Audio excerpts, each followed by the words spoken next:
آج بھی بنتے ہیں لوگ کوشش سے، حسین خود نہیں بنتا خدا بناتا ہے، کہ وہ پھر وہ حسینیت آج بھی زندہ ہے، یزیدیت مٹ گئی، ہمیشہ کے لیے مٹ گئی، ہمیشہ کے لیے یزید کے گلے میں لعنت کا طوق ڈال دیا گیا، یزیدی لعنتی ہے، یزید وہ بد دیانت کافر ہے، یہ ہمارا دعویٰ ہے، ہمارا فتویٰ ہے، ہمارا اعلان ہے۔ آج کوئی شخص یہ کہے یزید بے گناہ تھا تو اس کو بھی اپنے ایمان پر غور کرنا چاہیے، اسے اپنے تجدید ایمان کرنی چاہیے، کیونکہ جو شخص نسب مصطفیٰ صلی اللہ علیہ وسلم کا قاتل ہے وہ مومن نہیں ہو سکتا، وہ مسلمان ہو ہی نہیں سکتا۔ اس لیے تو جب آقا علیہ الصلوۃ والسلام کو یہ شان عطا ہوگی تو خدا نے فرمایا کہ آپ کا دشمن کا نام و نشان مٹا دوں گا، اور حق ہمیشہ میرے محبوب کی آل کے ساتھ کھڑا رہے گا۔ اللہ نے فرمایا کہ دشمن سے مراد وہ باطل دشمن ہے، وہ باطل دشمن ہے جو اس کے سرکار دو عالم صلی اللہ علیہ وسلم کے مقابلے میں حق اور باطل سے فرق کرنے کے لیے رکھا، اور فرمایا حق اور باطل عجیب تھا۔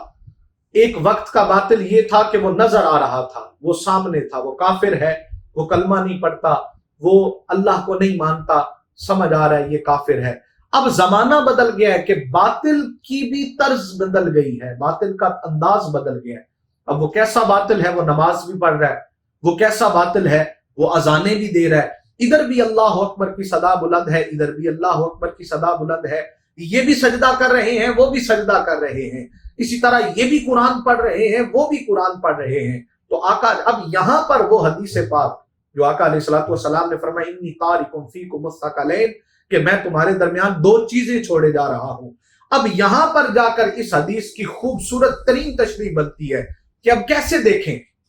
وہ بھی نمازی ہیں، یہ بھی نمازی ہیں،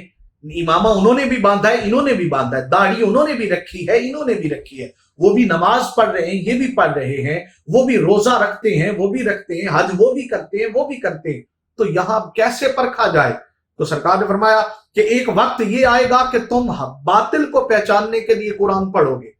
اور قرآن کے ذریعے تمہیں پتا چل جائے گا کہ باطل کون ہے، اور پھر تم اس کا کلا کما کر سکو گے، اس کے سامنے کھڑے ہو سکو گے۔ لیکن جب باطل ہی قرآن پڑھنے لگ جائے، جب باطل ہی اذان دینے لگ جائے، جب باطل ہی ذکر کرنے لگ جائے، نماز پڑھنے لگ جائے، اس کے وقت آپ کو کیسے پتا چلے گا کہ حق کون ہے اور باطل کون ہے؟ تو اس کے لیے پھر فرمایا اطرتی،